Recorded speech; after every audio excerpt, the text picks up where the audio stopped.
Welcome to Coastal Frequency. I'm Cindy Fowler, and we bring you our second episode of our continuing series, Meet the Innerpreneurs of Long Beach. Innerpreneurs, people who are driven to create businesses that support their life passions, as well as to create a life for themselves and their family, a sustainable life. Today, we will introduce you to one of our earliest pioneers in the holistic field of herbal studies, Julie James of Green Wisdom Herbal Studies. Welcome, Julie, to Coastal Frequency. Thank you. Tell our listeners about what you do for your students, your clients, and your customers. So I'm an herbalist, and one of the things that I tell my students is that there are many different ways, uncountable ways of how people be in the world as herbalists, right? So some herbalists are medicine makers, and some herbalists are foragers in the mountains, and some are kitchen witches, and some are gardeners, and some are teachers, and some are practitioners. So for my students, I teach kind of a little bit of all of that. I'm trained as a Western herbalist, and so that is different from herbalists that many people are most familiar with, which would be Ayurvedic herbalists and Chinese herbalists. Many people are actually more familiar with herbalism under those terms, Ayurvedic herbalists and Chinese herbalists, which are really wonderful. It's great to have people who are trained in those modalities. I'm a Western herbalist because I'm trained in anatomy and physiology, in the terminology that we understand in our Western medical mindset, right? And I use the plants that are traditional for European and North American people, rather than importing herbs from the other side of the globe.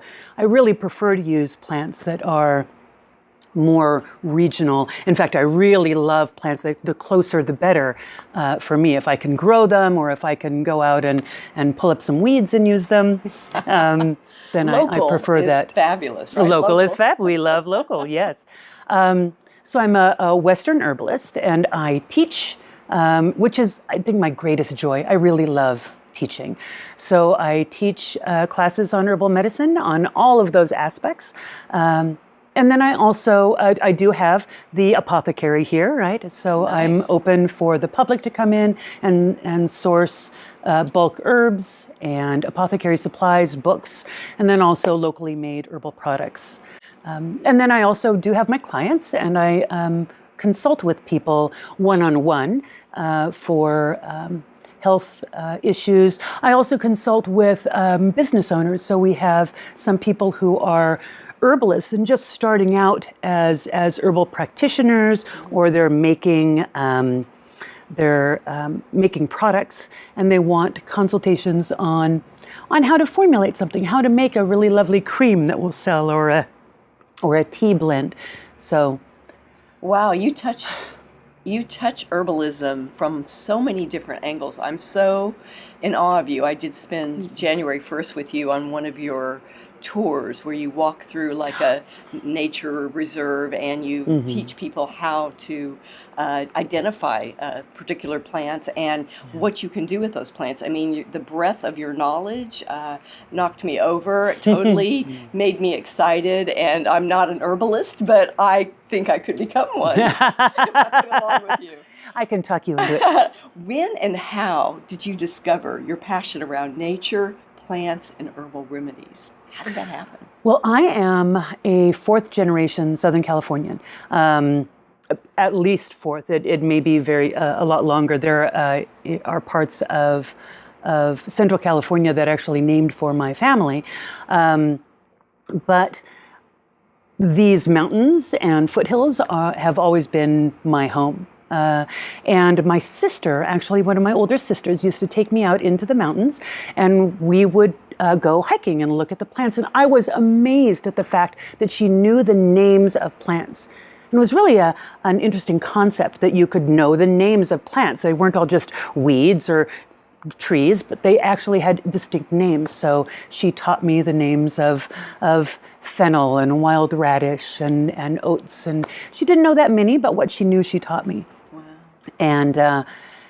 And when I was going to college, I started to study biochemistry because I really wanted to go into nutrition. Nutrition has always been a love of mine, and I felt like the study of biochemistry really would allow me to get into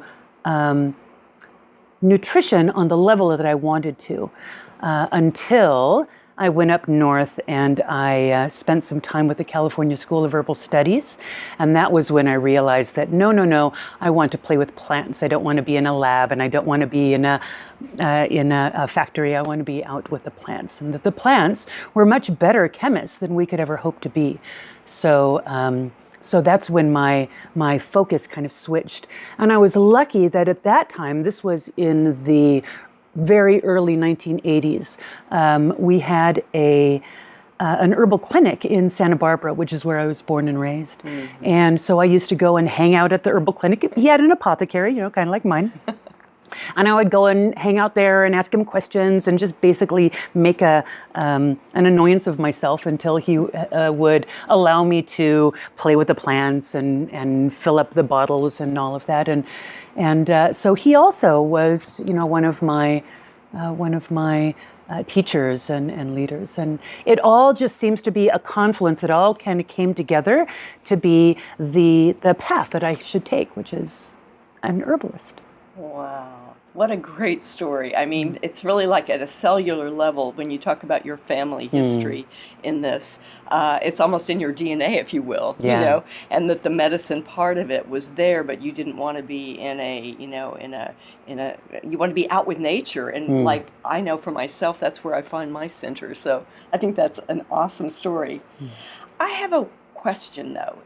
I know that there's a value to what you're doing, and the thought came to me to ask if more people really became educated about the value of herbal remedies, what positive changes would you expect to see within that local community who became aware? Yeah.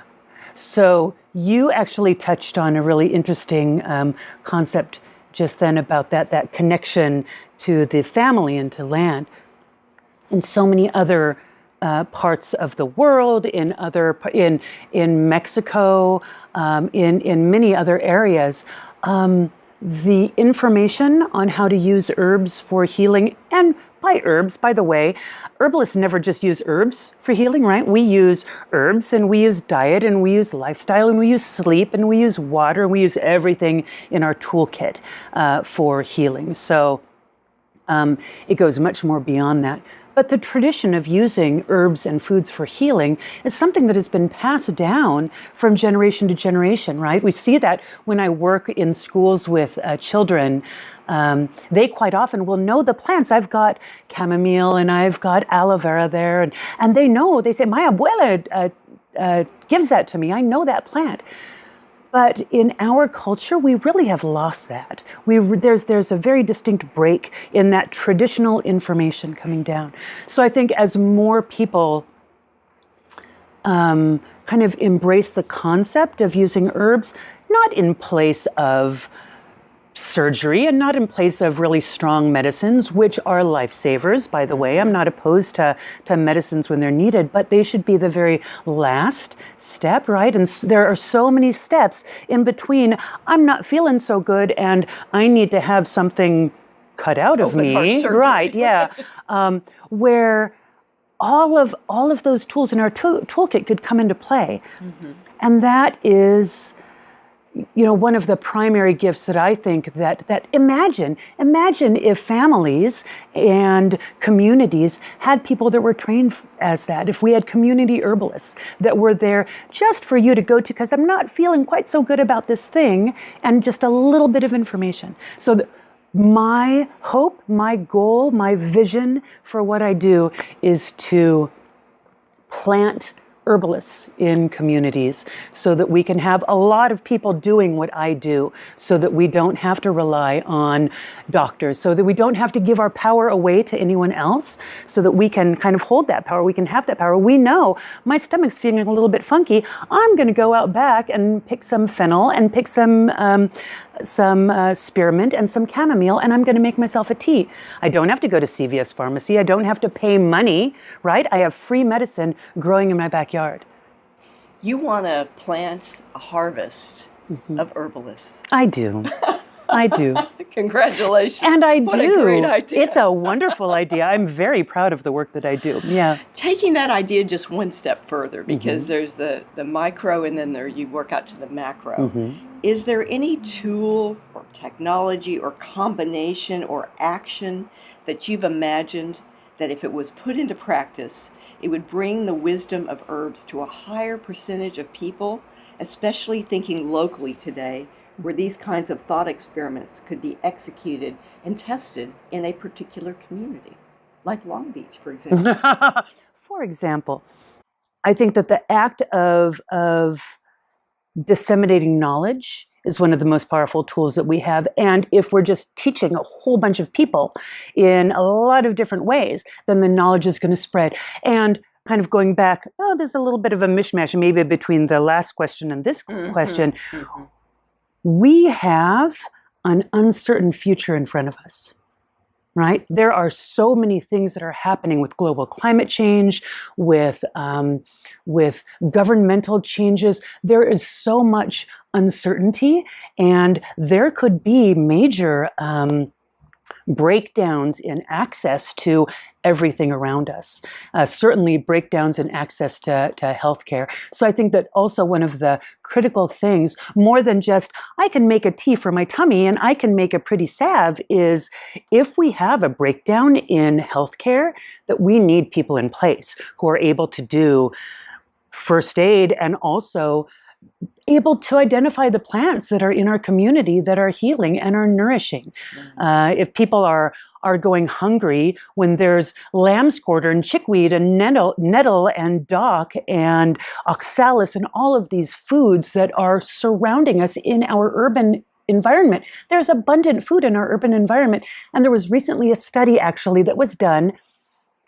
This is totally not answering your question, but this is really cool and interesting.